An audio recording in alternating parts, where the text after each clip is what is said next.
శ్రీమాత్రే నమ. జయ గురు దత్తాత్రేయ నమ.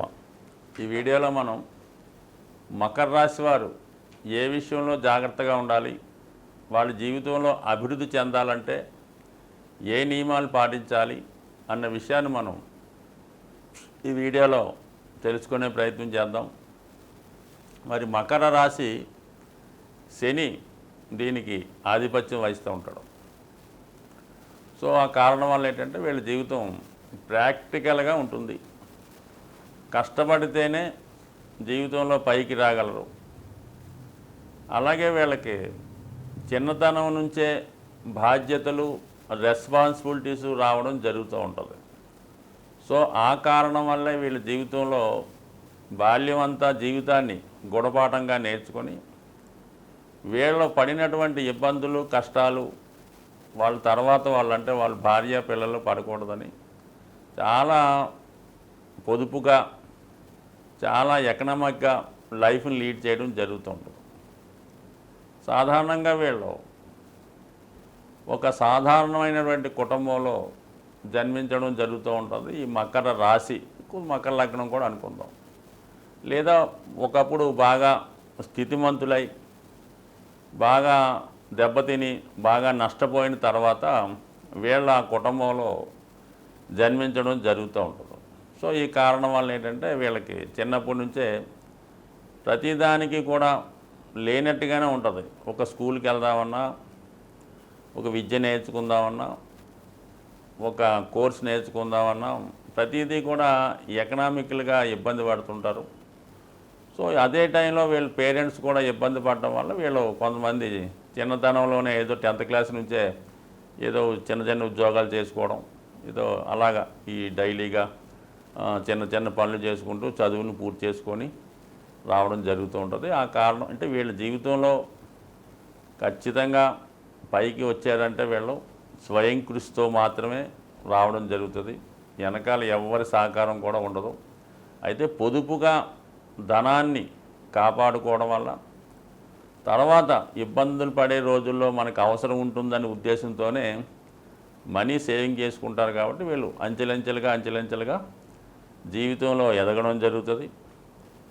వీళ్ళు కష్టపడినటువంటి కష్టార్జితంతో వీరి యొక్క సంతానాన్ని బాగా చదివించి మంచి ఉన్నత స్థాయికి తీసుకురావడం జరుగుతూ ఉంటుంది. సో అలాగే వీళ్ళ కష్టపడి జీవితంలో పైకి వచ్చిన వీళ్ళ సంతానం పైకి వచ్చి అభివృద్ధి చెందిన వీళ్ళ మాత్రం సాధారణ స్థితిలోనే ఆఖరికి భోజనం విషయంలో కానీ, సౌకర్యాల విషయంలో కానీ సాధారణ జీవితాన్నే గడపడం జరుగుతూ ఉంటుంది. ఇదే వీళ్ళ జీవితంలో బాగా అభివృద్ధి చెందడానికి కారణం అవ్వడం జరుగుతూ ఉందన్నమాట. సో ఇది లైఫ్ సీక్రెట్ అంటే only savings, hard working nature, ఈ రెండు వీళ్ళని జీవితంలో పైకి రావడం జరుగుతూ ఉంటుంది. మరి ఎక్కువగా వివాహ విషయంలో ఎలా ఉంటుందంటే వీళ్ళకి ఈ రాశ్యాధిపతి శని, వీళ్ళకి 7వ భావం చంద్రుడు అంటే కర్కాటక రాశి అవ్వడం వల్ల ఒక విధంగా ఈ మకర రాశి ఈ సేవక రాశి దేని ప్రకారం ఈ నవగ్రహ క్యాబినెట్ ప్రకారం చంద్రుడేమో మరి రాణి గారు, యువరాణి. అందువలన వీళ్ళు సాధారణంగా వీళ్ళకన్నా ఒక పెద్ద స్థాయి కుటుంబం నుంచి భార్య రావడం వల్ల, లేదు ఈ అమ్మాయి అయితే భర్త రావడం వల్ల కొంతవరకు వివాహ జీవితంలో ఒక విధమైనటువంటి లాభం ఉంటుంది, ఒక విధమైనటువంటి ఇబ్బంది ఉండడం జరుగుతూ ఉంటుంది. సో ఇక్కడ ఎలా ఉంటుందంటే చిన్నప్పుడేమో తల్లిదండ్రుల కోసం కష్టపడడం, వాళ్ళు చెప్పినట్టు నడుచుకోవడం. పెళ్ళైన తర్వాత ఏమో జీవిత భాగస్వామి కోసం కష్టపడడం, వాళ్ళకి అన్ని సౌకర్యాలు కల్పించడం, వాళ్ళ కోసం జీవితం గడపడం. దాని తర్వాత పిల్లల కోసం, ఇలాగ వీడి జీవితం అంతా కూడా వాళ్ళకి సేవ చేయడంలోనే సరిపోతుంటుంది. ఏ రోజు కూడా వీడు సుఖపడినట్టు ఉండదు. అంటే ఆ కష్టంలోనే వీడు ఆనందాన్ని పొందుతూ ఉంటాడు. అదే వీడి జీవిత సర్వస్వం అనుకుంటుంటాడు, అదే జీవితం అనుకుంటుంటాడు. అందులోనే వీడు తృప్తి పడుతూ ఉంటాడు. ఆ తృప్తి పడడంలోనే వీడి జీవితంలో సుఖంగా హ్యాపీగా ఉన్నట్టు కనబడుతూ ఉంటుంది. సో సో ఇది ఒక విధంగా వీడు ఎవరి దగ్గరైనా పనిచేస్తున్నా వాళ్ళ యజమాని అన్న ఖచ్చితంగా వీళ్ళని చూసి వాళ్ళు ఒక విధమైన ఇష్టపడుతూ ఉంటుంటారు. సందర్భానుసారంగా నువ్వే నయం అబ్బాయి మాకన్నా అని అనడం జరుగుతుంటుంది.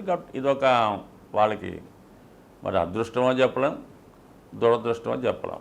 సో అయితే వీళ్ళకి మరి ఎప్పుడూ కూడా వీళ్ళు ఎక్కడ పనిచేసినా కూడా యజమానితో అక్కడ ఉన్నటువంటి బాస్తో ఖచ్చితమైనటువంటి ఇబ్బందులు కష్టాలు రావడం జరుగుతుంటుంది. అంటే మరి వీళ్ళు శని యొక్క రాశి కష్టపడిన వాళ్ళు అక్కడ సూర్యుడు అష్టమాధిపతి అవ్వడం వల్ల వీళ్ళకి కంపల్సరీగా వీళ్ళకి వృత్తి విషయంలో తగు న్యాయం జరగదు.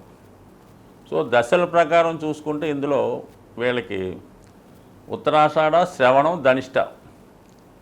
సో ఇది విధి విశాత్తు మరేటో ఉత్తరాషాఢ నక్షత్రంలో జన్మించిన వాళ్ళు రవి దశలో పుడతారు.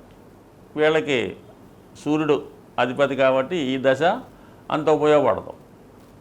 దాని తర్వాత పుట్టినటువంటి చంద్రమహాదశ, శ్రవణ నక్షత్రం చంద్రమహాదశ కూడా చంద్రుడు వీళ్ళకి అనుకూలించే గ్రహం కాదు, మరి రాశాధిపతికి శత్రువు. దాని తర్వాత వచ్చినటువంటి ధనిష్ట నక్షత్రం కుజుని యొక్క నక్షత్రం, అది కూడా అంటే మొత్తం మీద ఈ మకర రాశిలో ఉన్నటువంటి 3 నక్షత్రాలు కూడా వ్యవహారపరంగా శాస్త్రరీత్యా రవి, చంద్ర, కుజులు ముగ్గురు కూడా శత్రువులు అవుతుంటారు. సో ఎవరికన్నా సరే జీవితంలో పుట్టిన రాశి ఎంత ఇంపార్టెంటో, పుట్టిన లగ్నం ఎంత ఇంపార్టెంటో, అలాగే పుట్టినప్పుడు ఉన్నటువంటి ప్రారంభ దశ కూడా అంతే ఇంపార్టెంట్ అయిన విషయం జరుగుతూ ఉంటుంది. ఆ కారణం వల్ల ఇందులో ఏ నక్షత్రంలో పుట్టిన వీళ్ళకి కొంతవరకు జీవితంలో స్ట్రగుల్ అన్నది ఏర్పడుతూ ఉంటుంది. ఈ బాల్య దశలు వచ్చిన దశలన్నీ కూడా ఇబ్బందికరంగా రావడం జరుగుతూ ఉంటుంది.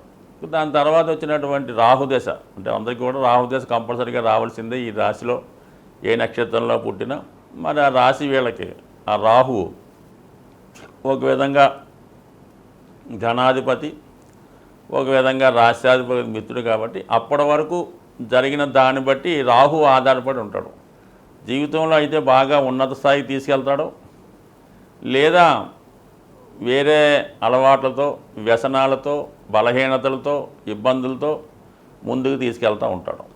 సో ఏదన్నా ముందు ఈ 3 దశలను బట్టి ఆ 4వ దశ అనేటువంటి ఆ రాహు ఇలాగ ఉంటుంది. బట్ ఏదైనా ఈ మకర రాశిలో జన్మించిన వాళ్ళకి ఈ మనం ఇందాక అనుకున్నటువంటి రవి, చంద్ర, కుజ దశలు బాగా ఇబ్బంది పెడుతుంటాయి. దాని తర్వాత వచ్చినటువంటి రాహు కొంతవరకు పర్వాలేదు, కానీ దాని తర్వాత వచ్చినటువంటి గురు మహాదశ, సో అది కూడా గురువు ఈ రాశి వారికి తృతీయ వ్యయాధిపతిగా మరి ఎక్కువగా అంత సుఖమైన జీవితం ఇస్తే ఇవ్వచ్చు, కానీ పెద్దగా అభివృద్ధి ఇవ్వలేకపోతుంటాడు. సో ఈ కారణం వల్ల వీళ్ళకి వచ్చిన దశలు కూడా అనుకూలించలేకపోవడం వల్ల కేవలం స్వశక్తితోనే జీవితంలో పైకి రావాల్సి ఉంటుంది. ఈ రాశి వారికి కుజుడు బాధకుడు కాబట్టి ఖచ్చితంగా వీళ్ళకి అన్నదమ్ములతో విభేదాలు, స్థిరాస్తి విషయంలో ప్రాబ్లమ్స్, ఏదైనా ఆస్తి ఉంటే దానివల్ల ఇబ్బందులు రావడం జరుగుతుంటుంది. వీళ్ళు నిరంతరం కుజగ్రహ అనుగ్రహం కోసం సుబ్రహ్మణ్య స్వామిని లేదా ఆంజనేయ స్వామిని పూజించుకోవడం, సాధ్యమైనంత వరకు వీళ్ళ అధికారులతో, యజమానితో సర్దుకుపోవడమే మంచిది. అలాగే వీళ్ళు ఎక్కువగా సూర్యభగవాన్ని పూజించుకుంటూ నిరంతరం ఆదిత్య ఉదయ పారాయణ చేయడం వల్ల, వీలైతే ఒక రుద్రాక్ష మాల ధరించడం, ఒక సప్తముఖి రుద్రాక్ష దాంట్లో ఉంటే చాలా వరకు వృత్తిలో బాగా స్థిరపడి జీవితం కష్టంతో పొదుపు ద్వారా వ్యక్తిగతంగా ఎవరి సహాయం లేకుండా ఎదిగే జాతకులు మకర రాశి జాతకులు. బట్ ఏదైనా వీళ్ళు జీవితంలో ఖచ్చితంగా ఏ స్థాయిలో జన్మించినా ఉన్న స్థాయికి రావడం జరుగుతూ ఉంటుంది.